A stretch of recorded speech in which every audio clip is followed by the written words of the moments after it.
Welcome to another episode of Future Worlds, Australia's most watched sci-fi and fantasy show. Today, we're giving you an exclusive look inside the visionary world of Deborah Pratt. Deborah is a phenomenal woman who is co-executive producer and head writer of the hit science fiction TV series Quantum Leap. She's given us a behind-the-scenes look at her next great adventure that's capturing the imaginations of readers worldwide. The Vision Quest, a trilogy of science fantasy books set in Earth's not-too-distant future, with a spiritual twist that makes them impossible to put down. But as you're about to see, The Vision Quest is so much more than 3 books.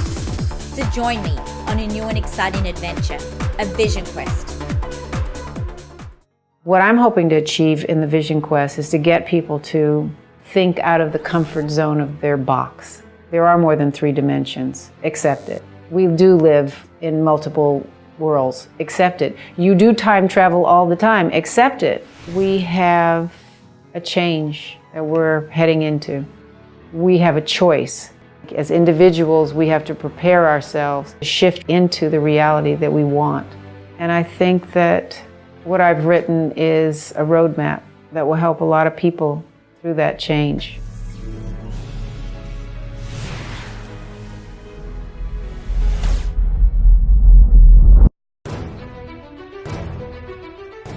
I realized there's a lot of me in Quantum Leap in the sense that I have a hero that can change lives. And that's when I remembered, oh, there was this vision.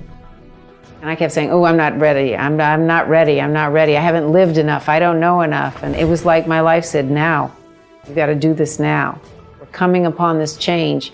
You've had this information for a very long time. And so I sat down and I started to write, and I started to study, and I started to pull this world into my vision. It's not a galaxy far, far away.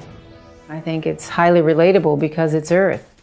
I think it's more immediate because it's Earth. It's after the end of the Mayan calendar. There's been a great galactic alignment into the Milky Way. It's pulled the Earth off its axis 17 degrees and caused some pretty major upheavals. The sunken continent of Atlantis is risen, and it's called Atlantia. What we discover is we weren't the first inhabitants of Earth. There was another civilization that lived here called the Kellians, and they left. But they left us these knowledge orbs. And now we're 100 years or so in the future. Time has started over. There are no more countries. 6 major corporations have joined together to unify the world. Because of the cloning, we're creating other species that we're sharing this planet with. Because we have forgotten our powers, their humanity is so new to them. They remember them, and they start to teach them back to us. Astral projection and telepathy and levitation. Laser is truly an everyman. He's young, he's teetering from innocence, from boyhood to manhood. Someone who was struggling just through adolescence. And then suddenly the world said to him, you have a great destiny and you have to step into it.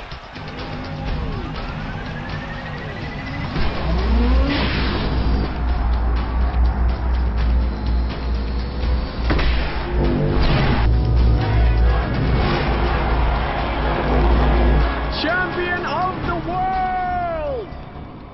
Very early in book 1, his father is taken from him. So what he learns when he meets Master Po, who is his great mentor, is that you have a great destiny and you have the opportunity to have great powers, but you've got to let go of the negativity and the anger that holds you back, that blocks your light.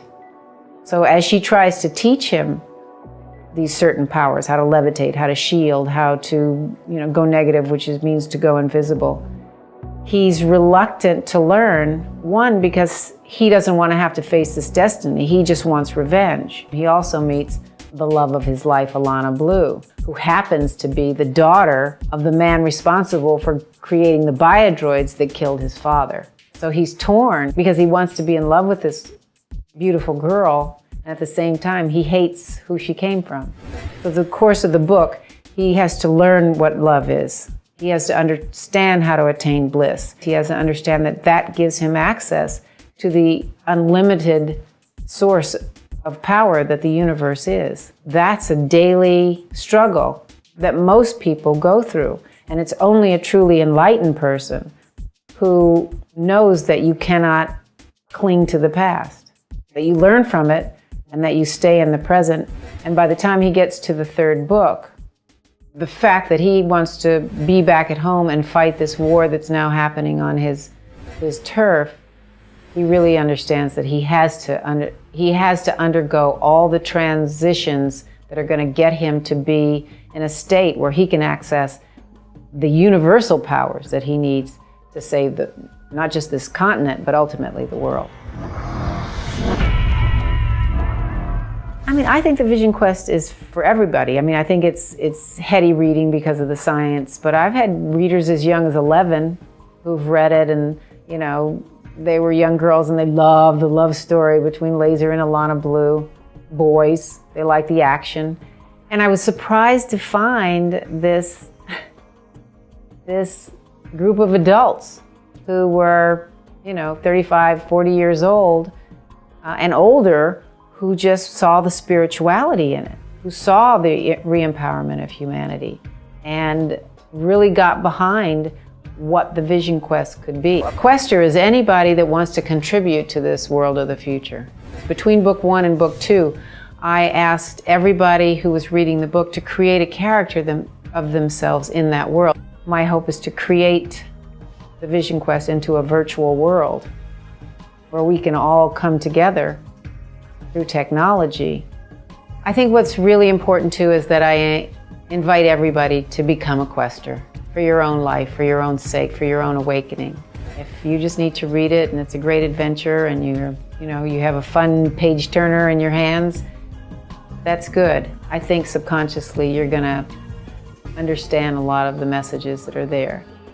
But if you're awake and you read the Vision Quest, I think it'll open a whole new level of thought.